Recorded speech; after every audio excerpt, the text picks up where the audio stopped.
Your birth chart is a calendar, one that's unique to you because it's a picture of the heavens at the moment of your birth. You can think of it as a screenshot of the sky, your sky, and this individualized star map will guide you throughout your entire life. It tells you when you're in season or out, and when it's a good time to start a venture or think better of it. It shows you grace periods where you can breeze right past obstacles, and it gives you a heads up on future rough patches where you can expect resistance.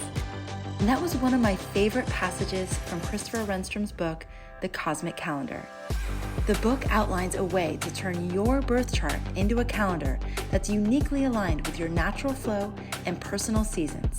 I couldn't help but imagine how amazing it would be if Christopher could teach an online course based on the content, providing an opportunity to teach the content live, answer your questions as you apply the ideas in your life, and hold your hand as you map out your personal cosmic calendar.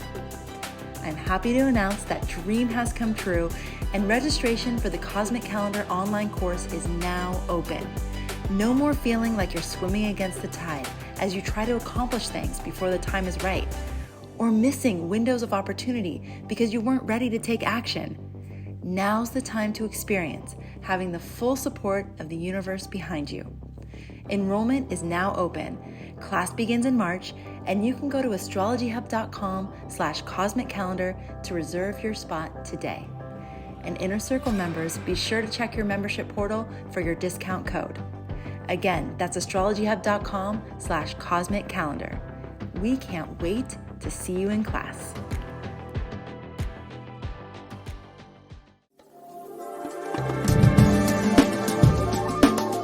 Welcome to the Cosmic Connection. This is your place to explore the beauty and order of the cosmos. And your connection to it all. My name is Amanda Poole Walsh, and I'm the founder of Astrology Hub. And I'm Rick Merlin Levine, your cosmic navigator. Now let's dive in. Let's do it.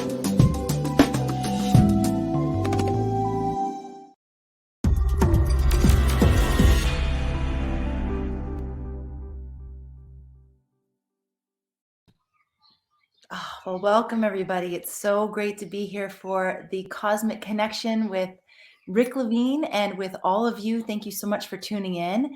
We are on the brink of March, and so it is now time to look ahead and look at the astrology for the month ahead. I remember very distinctly, Rick, when you talked about February, you said the entire month was a buildup to March. It was a build-up to this like March 2nd new moon time, which we're about to get to. And we are still in that process. And when you said we are on the brink, maybe that should be the topic for March. Although the topic we discussed was turning point, but there's also that turning point does feel like we're on the edge or on the brink of something, and obviously, you know, with the elephant in the room is the bombing of Ukraine by Russia. And so that certainly is going to set a tone for whatever it is that comes up next. Okay, well, I think that we can just go ahead and dive in. I see our friends are joining us here, which is great. It's so nice to see you all. And let's start with, do you want to start from now? Because we're still in February. Do you want to finish us off for the month? Well, yeah, I'd like to finish us off for the month. I'd like to jump right to April, if I might. Can we do that? Yes, let's just do that. Oh my. Well, you know, here we are recording this on the 24th, so we have almost a week left to 5 days anyhow. It's a short month, obviously. But when we look at where the planets are right now, we see in process the Venus-Mars conjunction, which was exact a week ago or so. And remember, oddly enough, Mars has been moving faster than Venus. Normally, Venus is closer into the sun, it moves faster. And so the conjunction occurred with Mars overtaking Venus. And so Mars will be the first of Venus and Mars to reach Pluto, followed by Venus.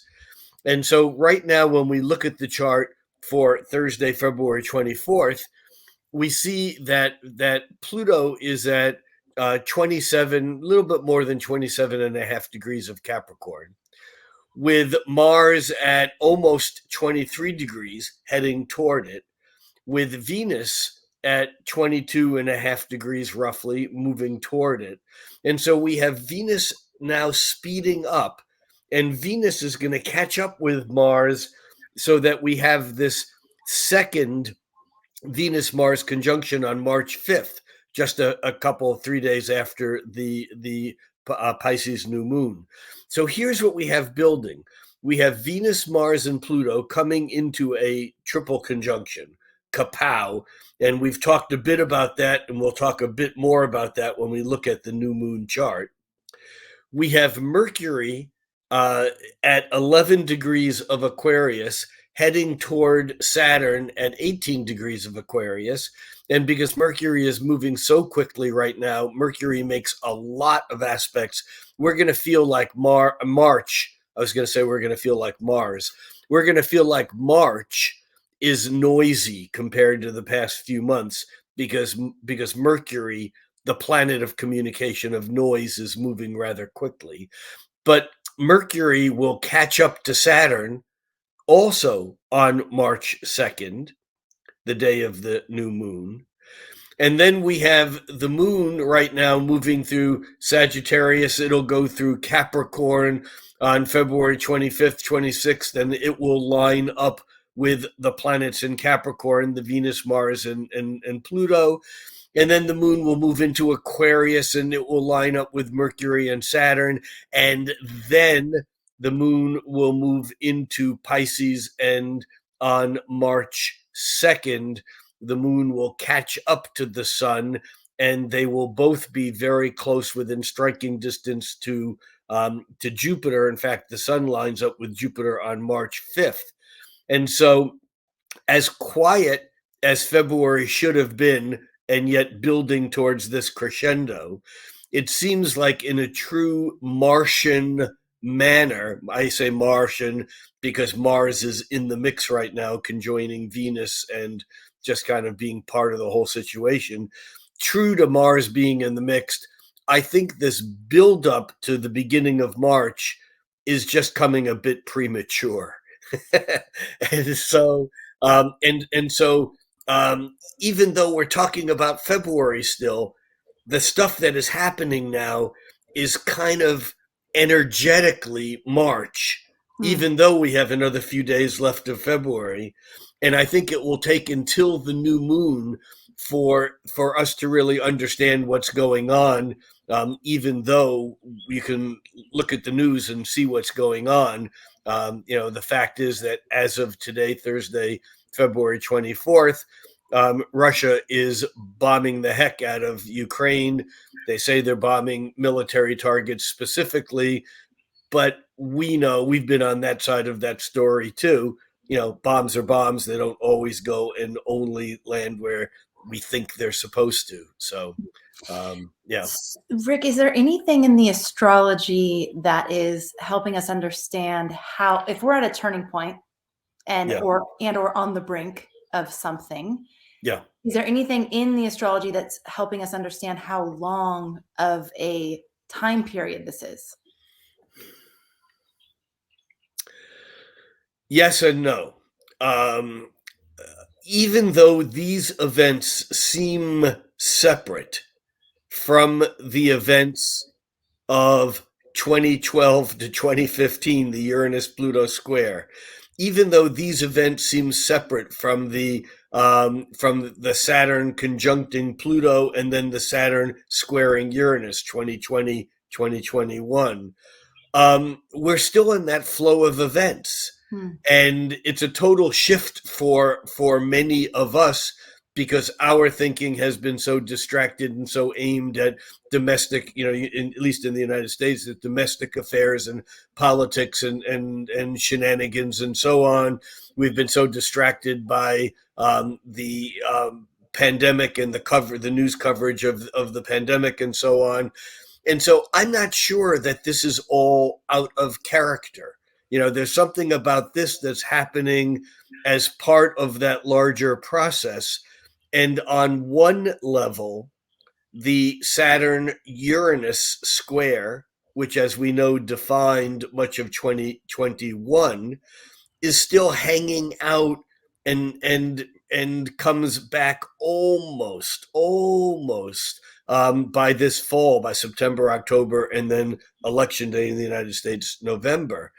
And so it's hard to quantify which of these rhythms this energy is coming in on, but I'm expecting that this is not just an overnight event. That we're looking here at a little bit of a longer haul of a how do I want to say this, of a developing strategy that we're now just seeing come out in the open, and we're going to have to deal with it in many different ways, whatever that means. And I don't, like everyone else, I mean, I'm an astrologer, but I don't know what all those ways might ultimately mean. That's interesting. So even though it is appearing somewhat disconnected, it is not actually disconnected. If you look at the astrology, it's all part of this story that we've been living. And it's probably, I mean, it's obviously been brewing for a lot longer than. Well, yes, but I mean, but this piece of the story is directly connected to our relationship with Russia through the Trump presidency and through the, if not encouragement, certainly not encouragement, but no reaction politically to Russia taking Crimea, which in some ways is very similar to what it's doing with Ukraine. And it may then just be a domino effect of it not stopping here either, because this is not discontinuous from what Russia has done in, like I say, in the Crimea, in Chechnya, in other places.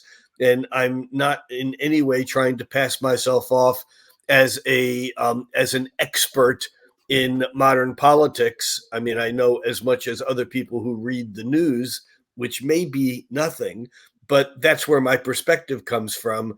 But this, again, doesn't seem to be a disruption in their strategy. It seems to be another step.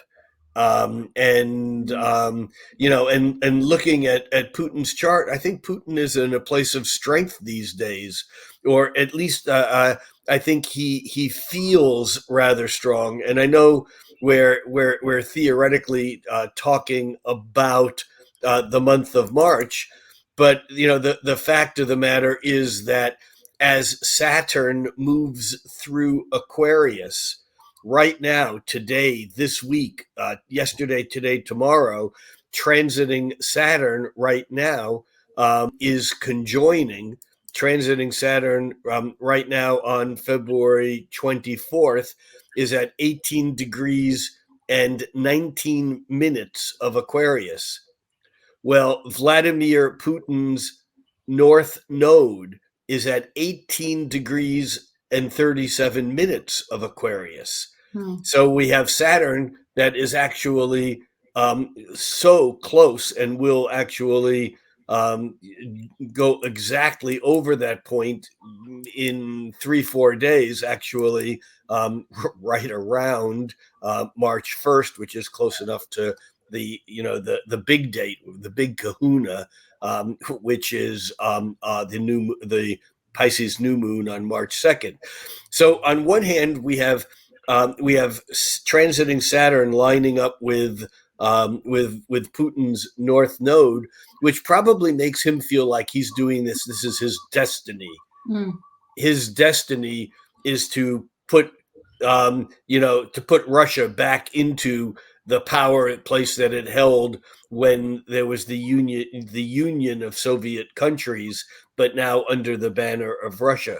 The other thing, though, is that although Putin is what we call DD, dirty data, there's a couple of conflicting dates or a couple of conflicting times.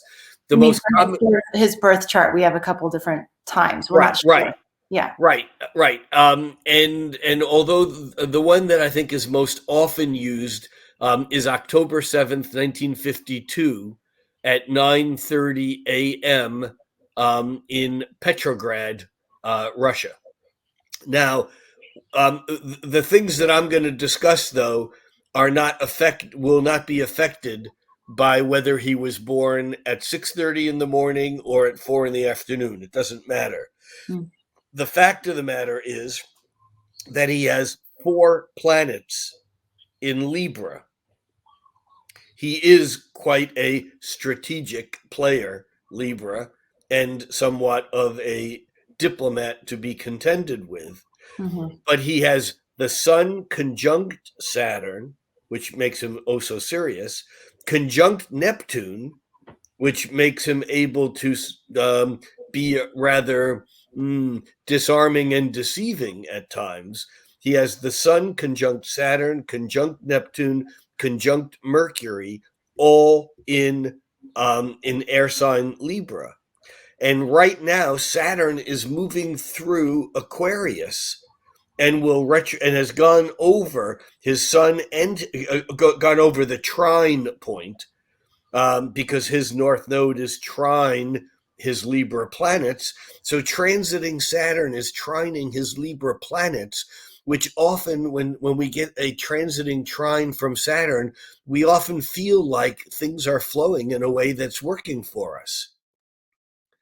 And so that Saturn, transiting Saturn, trining his Sun, trining his natal Saturn, trining his natal Neptune, trining his natal Mercury, is, I think, strengthening his position, or at least strengthening his own sense of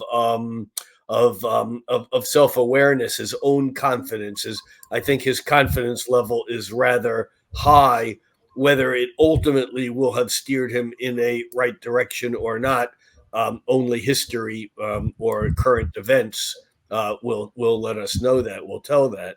But it is intriguing that this is certainly a very strong Saturnine period for him. He's also coming to a point where Saturn is at the lowest point in his chart, which often is a turning point. Yeah. Rick, I'm sorry to interrupt you. Is there any chance you could share the chart on the screen? Yeah, I think so. Okay.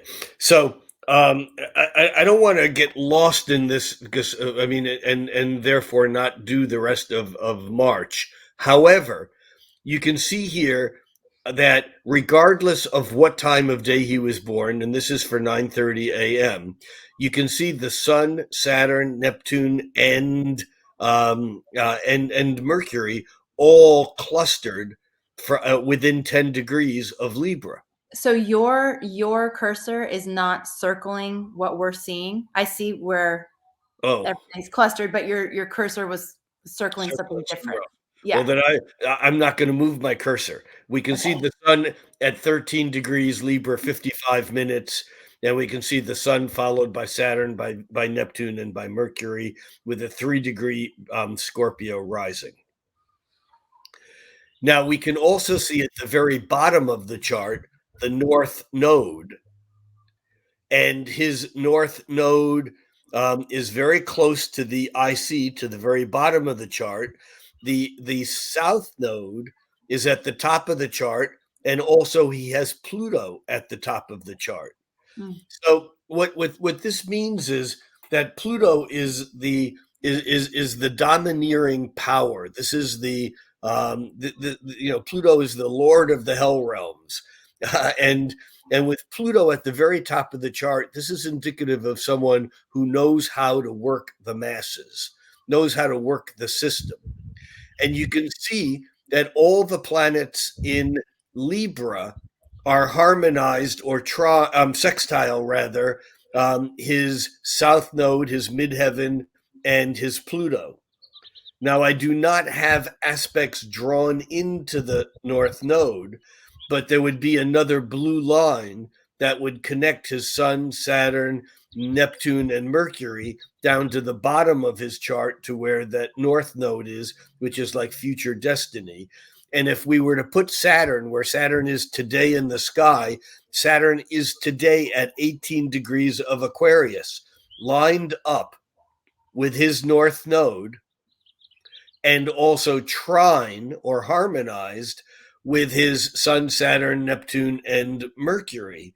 And so, as I said earlier, I think he's feeling his oats. He's feeling his sense of strength, whether this is ultimately a positive or negative thing for him and or for Russia or for the rest of the country or the Ukraine is not the issue that I'm addressing.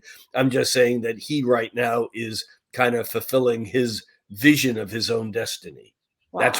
That's why he can't be stopped. I mean, or Yeah. that's why he won't listen to reason if reason is an issue. He may have his reasons too. We see everything from our own perspective, and I'm not saying there's ever a reason to, bomb others, but we have our justifications and he has his. Rick, I do. how long is that Saturn right there with his north node? Well, it retrogrades back over it and then goes direct again, so it's through the year. I mean, Oh, wow. it's if I put up the chart for now, I don't think you can see the chart that I just threw up on top of it, but that's going to tell me I can follow Saturn along pretty quickly here. Saturn right now at 18 Aquarius, and if we follow that along, Saturn reaches it reaches about 25 of Aquarius, so it reaches the trine to his Neptune and his Mercury.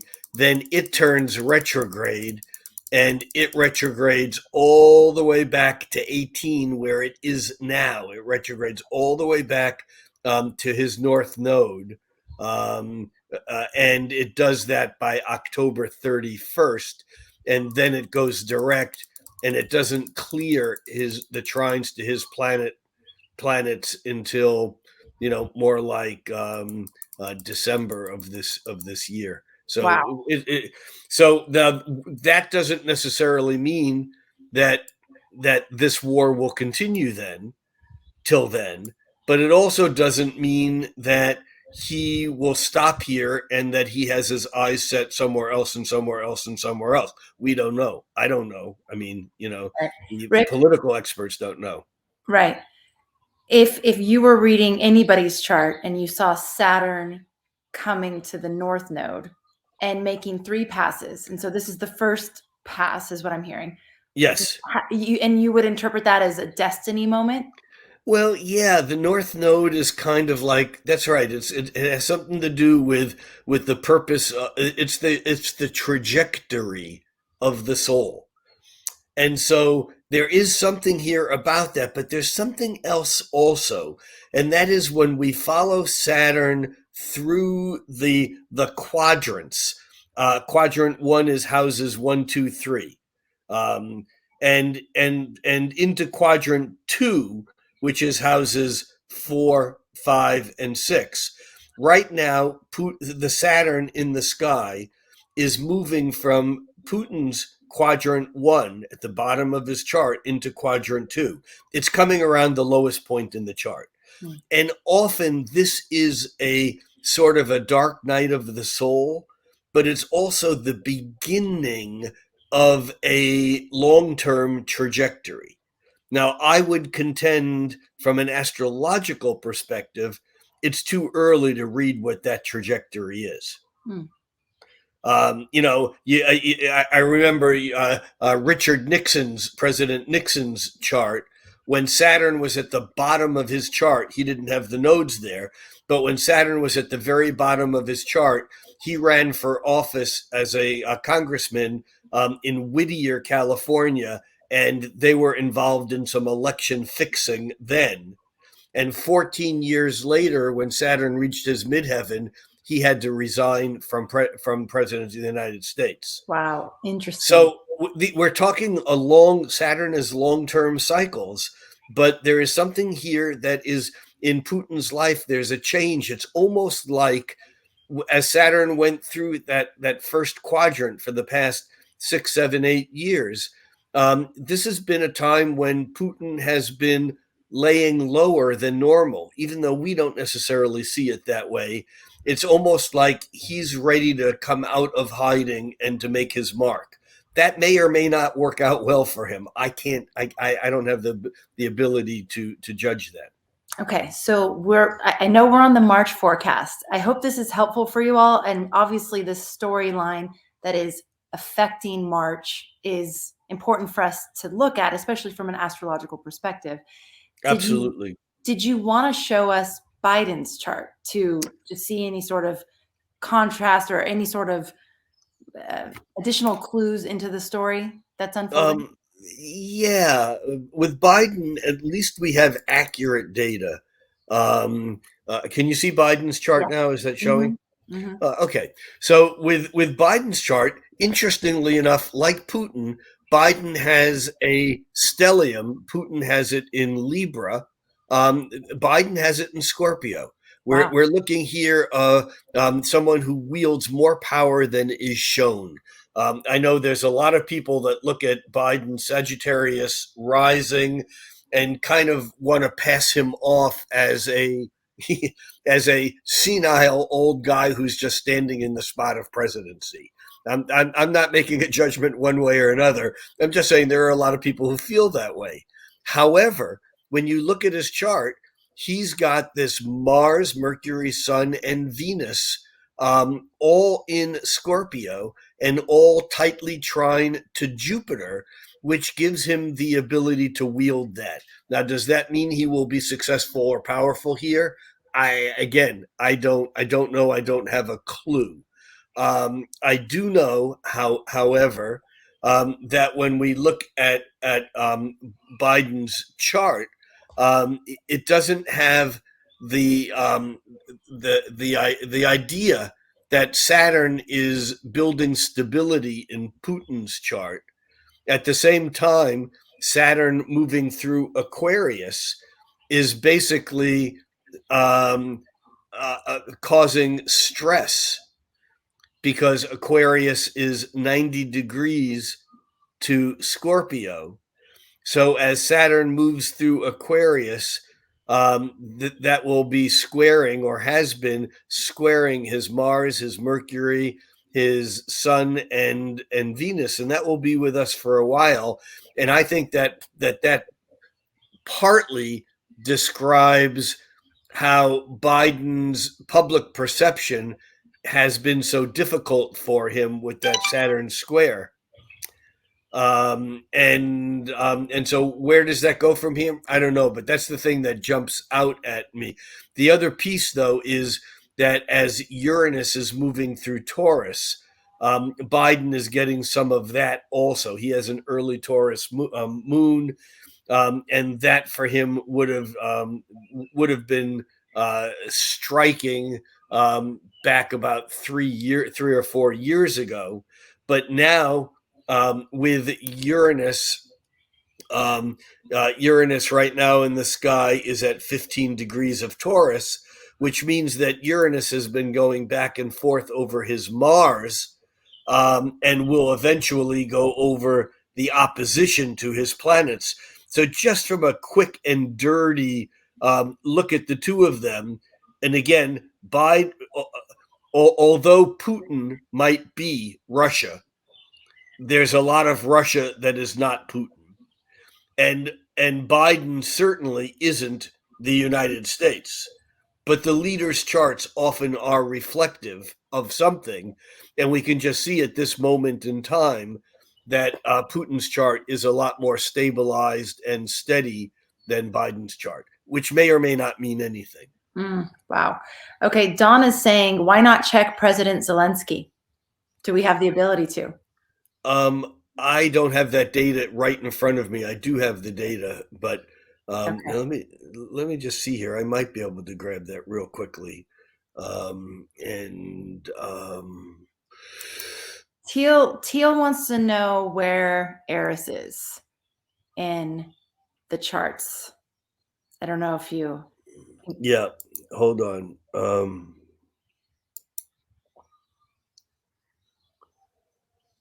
Yeah, I do have Zelenskyy's chart, and it looks like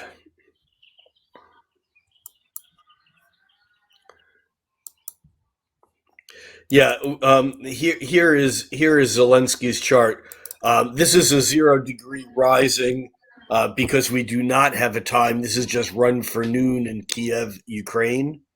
Um, but he is an Aquarius, which means that Saturn has already come across his sun. Mhm. And when Saturn comes across the sun, that's often a, kind of a, you get what you deserve. My guess that would have been partly around the time of the infamous phone call and Zelensky being pulled onto the world stage at that moment. I say the phone call, the Trump Zelensky phone call, that was the, basis of impeachment number one.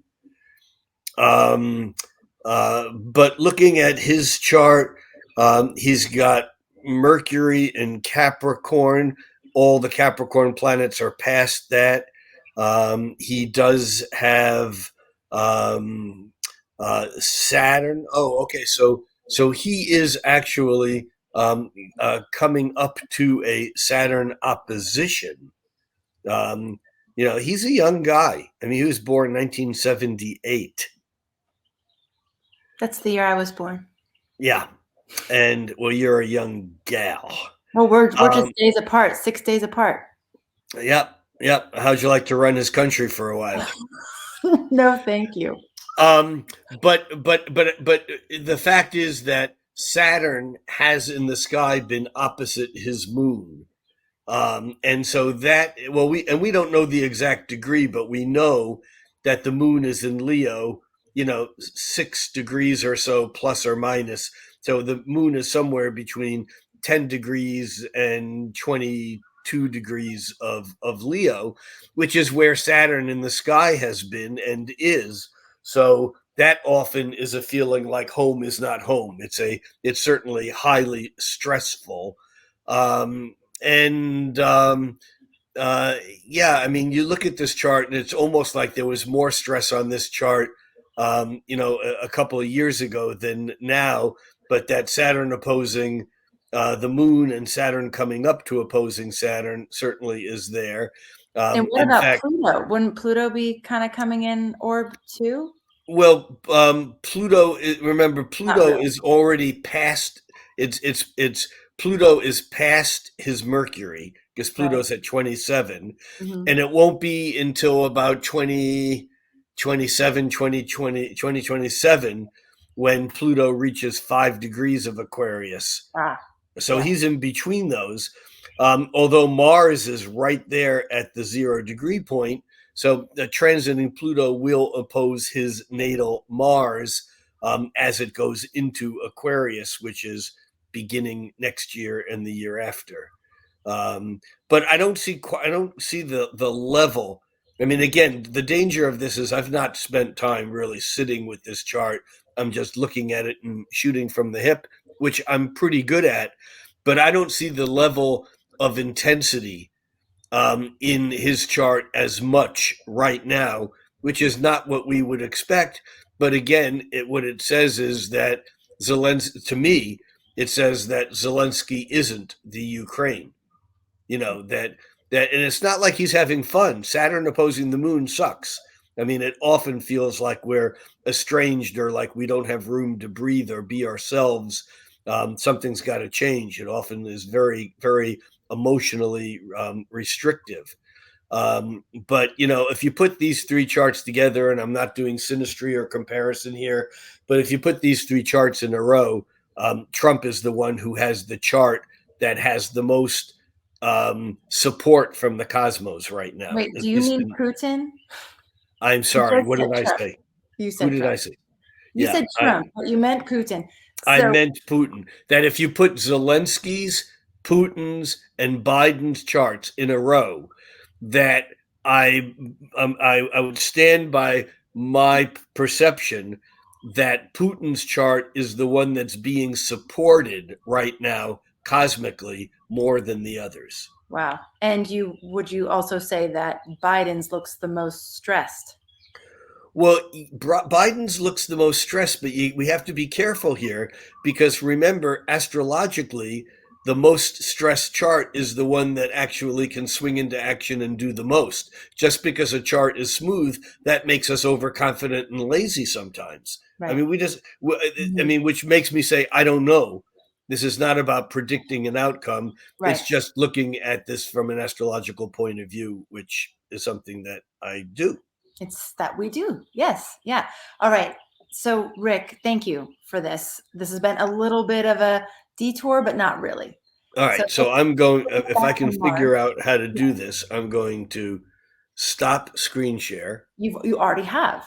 Yes. Perfect. All right. All right. Okay, so let's bring it back to March. You started talking, you said March is noisy compared to the last few months, that this is a turning point and or on the brink, like one of those themes, turning point or Right. on the brink. And I really think that the statement for March, although we can drill down, planet by planet and day by day, I think that the real statement for the month occurs at the chart at the full moon, and the full moon chart is on March 2nd, and the time is. Hold on one second. Do you mean new moon? Yes, I do. Okay. Thank you for keeping me straight and on track here. Sorry. All right. So I was about like, that. whoa, we haven't talked about the full moon. So but you're still talking about the new moon. That's the biggest astrological moment of the month. I believe so, and that is at 9:34 a.m. Pacific time. So that's 12:34 Eastern time, and what 7:34 Hawaiian time? Am I close? Yep. Yeah. And All you right. said on the 2nd, on right? on March 2nd, and that occurs at 12 degrees of Pisces. And here's the thing that makes this chart extraordinary. First of all, the new moon is coming into a conjunction with Jupiter, which means that within a couple of hours, actually within 3.5, 4 hours after the new moon, the moon is conjunct Jupiter. I'll come back and say why that's important or what that means. But what that also means is that by March 5th, the sun is conjunct Jupiter. Now, here's the way the individual planets break down, but then I'm going to describe this from a different point of view. On March 2nd, Mercury conjunct Saturn. That's in Aquarius. Mercury conjunct Saturn. On March 3rd, Mars conjuncts Pluto, and a few hours later, Venus conjuncts Pluto. On March 5th, the Sun conjuncts Jupiter, which is what we just said before. And on March 5th, Mars moves into Aquarius and Venus moves into Aquarius. And on March 5th, as these planets are moving into Aquarius, they conjoin for their second time. Now, let me break this down because it's such an extraordinary string of events. As we know, looking backward, Saturn lined up with Pluto back in January of 2020, kicking off this whole, the longest month of March ever, But that was in January of 2020 when the virus COVID was announced, and all of a sudden everyone began going into panic. By March, we were pretty much closed down. Saturn lining up with Pluto. Well, in the interim, Jupiter lined up with Pluto 3 times, which in fact were the waves of the successive waves 1, 2, and 3 of the epidemic pandemic. But of course, other planets have come across Pluto in that period of time too. The moon does it once a month. The sun has done it once a year. And the sun did it for its 3rd time just last month as the sun went across Pluto. But also back in December, Venus lined up with Pluto. and then it turned retrograde, lined up with Pluto a second time, and on March 2nd, Venus lines up with Pluto the third and final time. Venus Pluto conjunction 3 times like that on the retrograde is highly unusual. It's been at least a couple of 100 years since that has happened. Then we add to the fact that in the midst of that Venus going over Pluto, retrograding back over it, going over it again, we had Mercury doing the same thing. Now, Mercury is off on into Aquarius, but on March 2nd, the day of the new moon, we have Mars now in the mix because it's been traveling together with Venus as it first went faster, and now Venus is going to catch up to it again on March 5th. And so we have a Venus-Mars conjunct Pluto on this new moon. And after that, there are no inner planets or no planets that are going to conjunct Pluto for a long time. The fastest moving ones will do it again next year, but the Jupiter won't do it again for 13, 12 years. Mars won't do it again for a couple of years. Venus and Mercury won't do a 1, 2, 3 like that again for who knows how long. And so I think that this is separate from the new moon. This is a turning point because in some ways this is the stop sign at the intersection that we're going through. And as we hit that stop sign, we got to decide which are we going right, left, or straight ahead, so to speak. And so I think that the Venus-Mars-Pluto conjunction is more than just a conjunction. It's not a nice conjunction. You know, Mars is exalted in Capricorn, which means that when it's not in its home signs of Aries or Scorpio, it likes being in Capricorn more than being anywhere else because it gets to finish what it starts. Venus lined up with Mars may sweeten it and soften it, but I think Mars here is running the show. The thing is that this Venus-Mars conjunct Pluto is not just 2 planets conjuncting Pluto. It's really the finality of what began back when Saturn conjuncted Pluto. So it's definitely marking a turning point. Now we add to that the fact that Mercury is conjuncting Saturn during this new moon, and here is a logic runs into walls, and we have to somehow open our thinking. Or in fact, it could be someone who is so certain that they stick to what they have. I think of Mercury, Saturn together as saying more with fewer words. But I think there's something here about the reality of communication. It's like a reality check in some ways. March 2nd. And then the third thing, of course, is that the new moon, the sun and moon conjoin, as they are both coming into conjoin Jupiter, the moon just a few hours after, and the sun on March 5th. And this magnifies things. We're already in the zone. It's making things, big, mythically proportioned.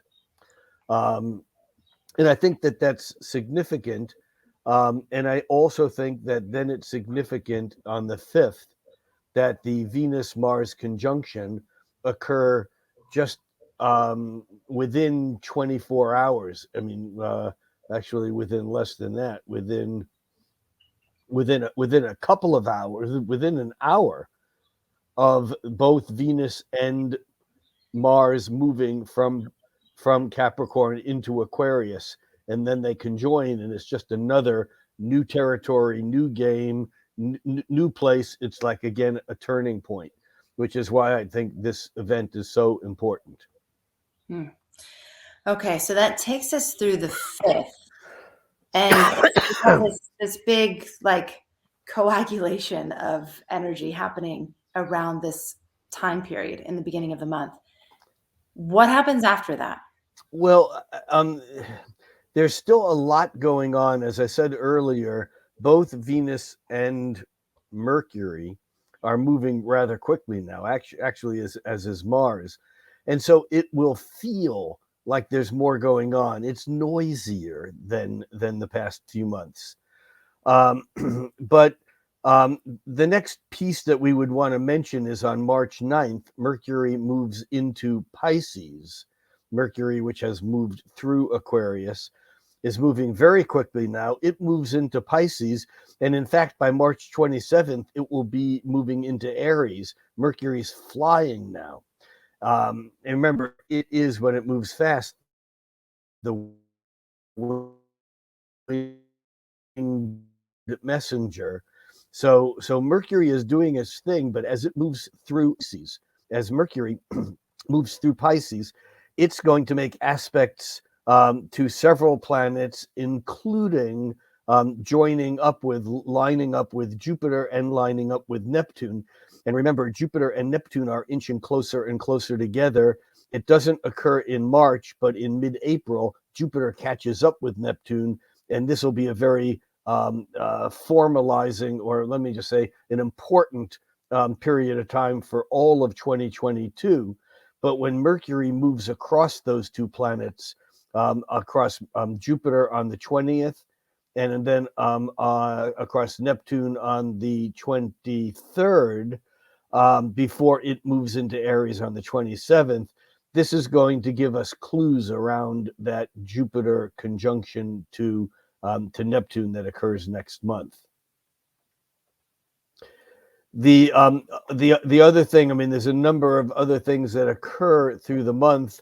Just on touching on a few of the important things, is that the Sun now moving through Pisces. We already talked about how on March 5th it lines up with Jupiter, kind of making everything bigger, better, more, more, too much. It increases the amplitude, the noise level everywhere. But that but the Sun also then catches up with Neptune, and the Sun's conjunction with Neptune is on March 13th, and that's just then before the full moon, which we'll get to in just a moment. But we can see here the Sun going over Jupiter and then over Neptune. It's almost like we're getting this this increase of that Jupiter energy in a way as large as it can be. And by let me just get the date here. By March, there it is. By March 18th, the moon is actually in Pisces. I'm sorry, the moon is in Virgo, opposing the Sun in Pisces, but also by sign opposing Mercury, Jupiter, Neptune, and the Sun in Pisces. And so here we have the gut level, the moon, wanting to respond with very specific, detailed information. And yet it feels like we're being, what's the right word? Broadcast, widecast. It feels like, as opposed to narrowcasting all that energy in Pisces, everything is just, it's like, it might feel like it's too much. And during that same period of time, incidentally, we have both Venus, excuse me, both Venus and Mars, which, remember, had been traveling together. Now Venus is moving a bit faster, and so Venus actually separates itself from Mars, but both Venus and Mars form squares with Uranus. And in fact, they form conjunctions with Saturn afterwards. And so again, as Venus and Mars come through Aquarius, we're getting another replay of the conservative versus the progressive, the old versus the new, that whole thing that we've been just talking about ad nauseum. But both Venus and Mars square Uranus. Venus on March 19th and Mars on March 22nd. And they both conjunct Saturn, Venus on March 28th, and Mars doesn't conjunct Saturn until next month, until April, and it does that around April 5th, April 4th, 5th, right in there. So these are all powerful aspects, and in some ways, these are leading up to the full moon on March 18th, which we've already just barely touched on. But this full moon in Virgo is interesting because the moon itself brings in both Pluto, brings in Pluto strongly by trine. Let me just get a look here at it. Yeah, here we go. So so the full moon in Virgo is trining Pluto in Capricorn, and this, I think, gives us it gives us a real sense of where we're going. It deepens issues, but that full moon in Virgo is also part of a configuration that has it sesqui-square. That's an aspect of anxiousness. It's like a square. It's a conflict. But the moon sesqui-squares Mars and Venus on one side and squares Uranus on the other. And as I just said earlier, that Venus and Mars are coming into square Uranus on March 19th and 22nd. And here we have another round of unpredictable stuff.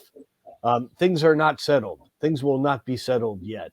I don't know exactly, again, what that means, but the energy here is disruptive. It's almost like we get another layer of something happening that is, if not unexpected, it feels shocking anyhow. So, Rick, this is that cadence that you talked about for 2022 that's similar but different than 2021, right? Because we had Saturn, Uranus, all of 2021. The Saturn aspect would happen first, and then Uranus. And this year we have Uranus, Saturn. Right, which means that in effect the invasion happens, and then we figure out what we do, right, rather than figuring out what we do then the invasion. I'm using that as an example. It may not be the best example, but what you're saying is exactly correct.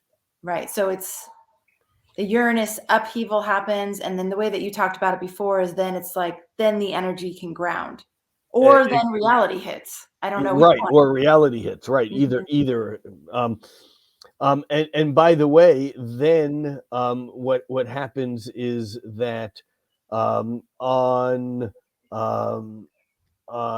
March 20th, the sun moves from Pisces into Aries. And again, talking about turning points, I mean, this is the beginning of a whole new astrological year, not just a season. This is the starting point. We start all over again. And so there's, again, March again and again and again seems to bring us to a brink or to an edge, and then there's a turning point. And when the astrological new year starts, that happens again. And now, during this period of time, Mercury moving through Pisces, if Mercury is logical, Mercury in Pisces is a nightmare because Pisces is not logical. Mercury in Pisces wants to sing songs rather than write technical manuals. But on March 20th, the first day of spring, Mercury lines up with Jupiter. And again, these are bigger, better, newer ideas that are very grandiose that may or may not be related to anything practical.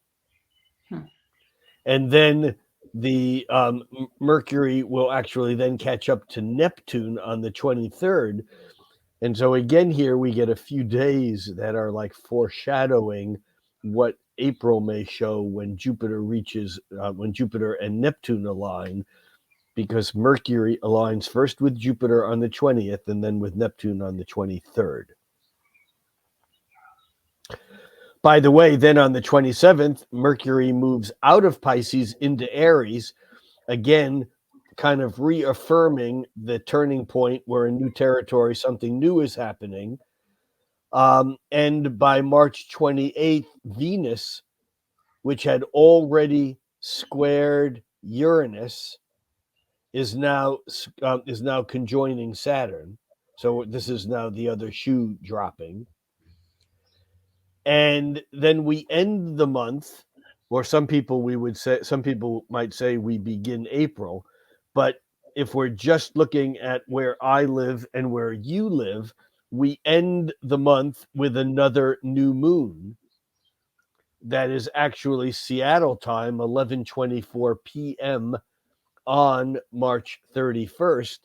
But of course, that means that if you live in New York, that is occurring at 2:30 a.m. on April 1st. But that new moon is actually a new moon in Aries. And again, I think it's a very interesting new moon because here everything is very focused. It's like all of a sudden we have a huge amount of focus. Um, the Venus Mars conjunction has widened, but they're now playing with Saturn rather than Uranus, and so there's a steadiness coming into it. There's a frustration because Mars is coming toward Saturn. This is again the last moments of March 31st or the beginning of April 1st. But we have now Mercury, Sun, Moon, and Chiron all in Aries. And I think that this is like a whole idea of like we're moving somewhere new. Wow. Lots of evidence of the turning point. I see why you're going with that for the theme. Yeah. Right. Can I ask you a question about the Venus-Mars? In the beginning, you said the Venus-Mars conjunct Pluto. Some people would interpret that saying, well, the Venus might soften that Mars in Capricorn. Exactly. But would you also say that because Venus is a morning star right now, she's actually in more of the warrior-like energy of Venus anyways? Maybe. I wouldn't disagree with someone saying that. I wouldn't say that, but I wouldn't disagree with it. What I would say, which gets to the same conclusion, is that Mars is exalted, and therefore Mars is going to clobber over things. It'll be more about assertion and and the trappings of aggression or war than peace. Okay.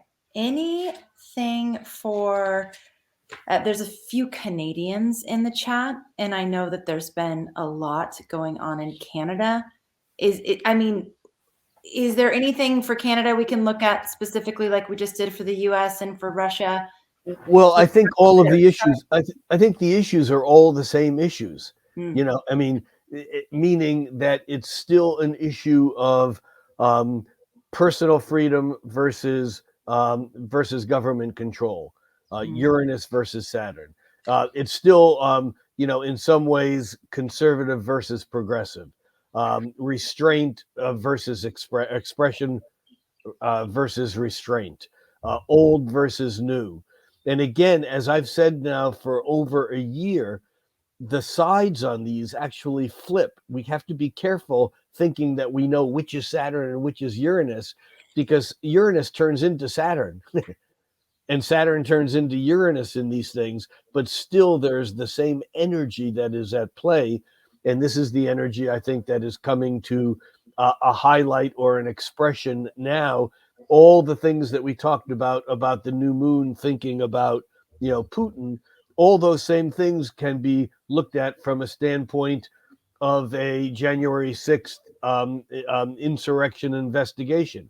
They can all be looked at from a standpoint of a COVID and information suppression around vaccination research that apparently is now coming out that many people thought they knew about, but it's coming out. Again, we're seeing secrets come out.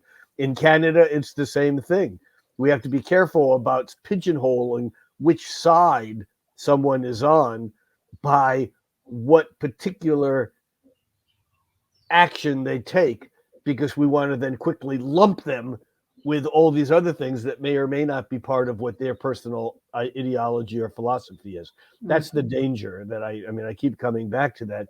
It's so easy to do that. It's like, oh my God, you were, or you believe, well, therefore you must, and no, not me. I'm just here saying, Right. and I think we're seeing that in Canada. At least that's one of the little pieces of what we're seeing.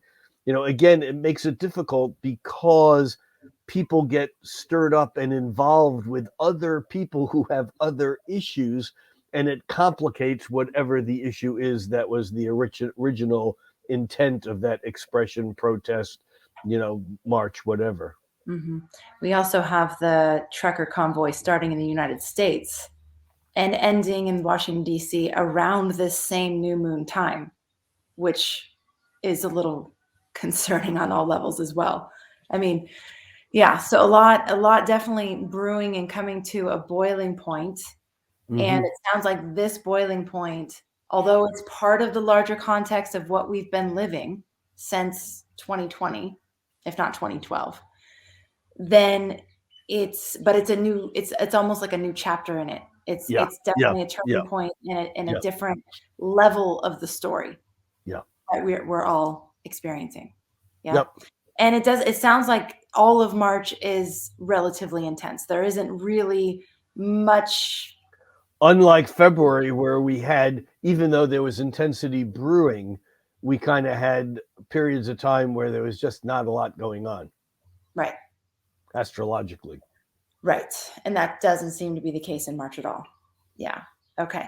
How are you, when you froze for a moment, we started talking about how people are working with all this that personally, what are things that they're doing?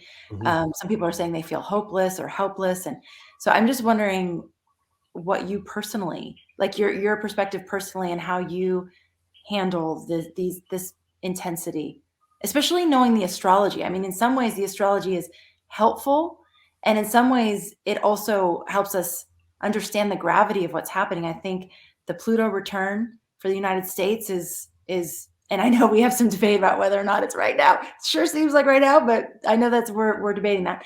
But I think it's very clear to everybody this is we're living in big times, and there's a lot of like everyone else.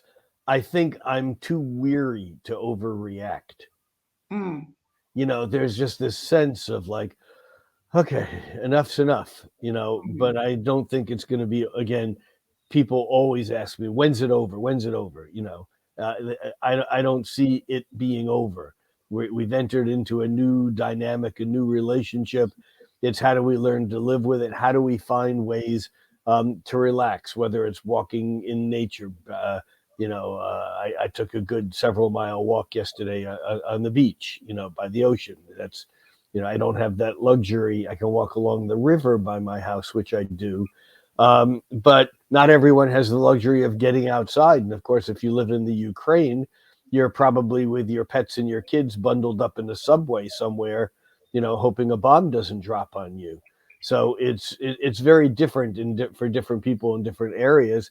I think that we do what we can to get by. We do what we can to stay healthy. And we do what we can to stay aware, which means even if we're weary, not unplugging, saying, no, it's not my issue. It's politics. I don't care. Well, the not caring and not wanting to stay plugged in will be the demise of all of us. Whew, okay, breathe, everybody. This has been a big one. And two things before we bail, which I need to. One is, I think, unless you already did this, I want to let people know that we have a whole new wave of chart reading extravaganza coming up, not till May, but just kind of planting the seed for people to, put in the backs of their minds that we're going to be doing another round of online real chart interpretation. This one will have a couple of different twists to it, including the fact that we're really going to be focusing on timing issues and how to unfold charts in time and how to work on that whole thing of understanding, okay, here's my chart, but what does that mean this year as opposed to last year? Mm-hmm. Yes. So that's coming March 3rd. Thank you.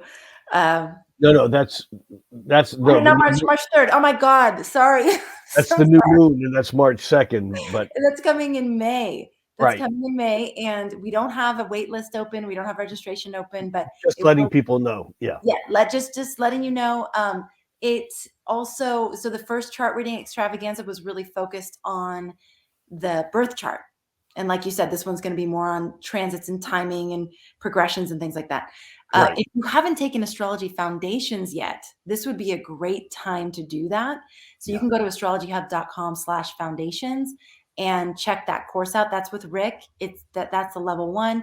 There's also a level 2, and then you'll be ready for the chart reading extravaganza in May if you decide to join us for that. You don't have to take the foundations with Rick, but it is really an amazing course and a great way to understand the way that he is interpreting charts.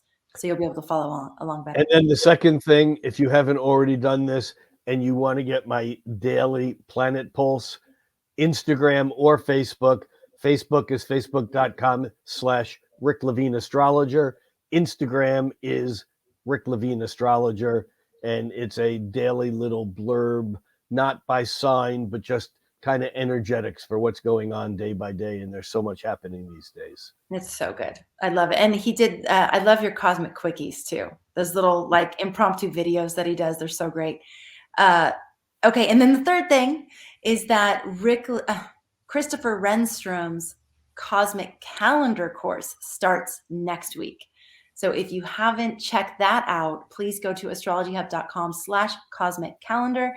And enrollment is open right now. And we'd love to have you in class. That's actually taking your chart and using the moving sky to plan your life in a very practical, tangible way. So, and Christopher brings in the history and all the amazing things that I love Christopher's work.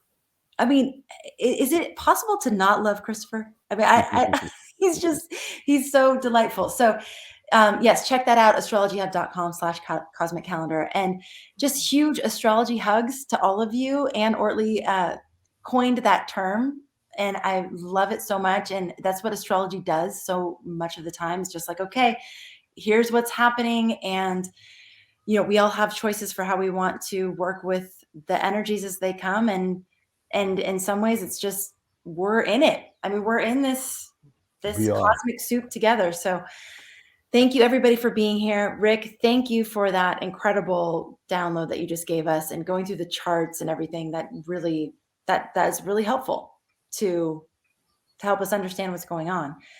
And thanks to all of you for being interested and for caring and for making astrology a part of your life. We're so happy that you're part of this community, and we will catch you on the next episode. Take care, everybody. Hello there. It's your weekly horoscope columnist, Christopher Renstrom, and I'm delighted to announce that my much anticipated course with Astrology Hub, the Cosmic Calendar, is now open for enrollment. The Cosmic Calendar is designed to teach you how to turn your birth chart into a personal calendar, one that's uniquely aligned to your natural flow and personal seasons. You'll be able to look at the year ahead and know exactly how to plan your life. Whether you're looking to launch a business, dive back into the dating pool, or finally get around to writing that book you said you'd get around to writing one day, the Cosmic Calendar will help you to identify the best times of year to pursue your dreams. So, if you want to join me for the Cosmic Calendar, you can enroll today by going to astrologyhub.com/cosmic calendar. That's astrologyhub.com/cosmic calendar. It begins on March 3rd. I am so looking forward to seeing you there. We're going to have a lot of fun.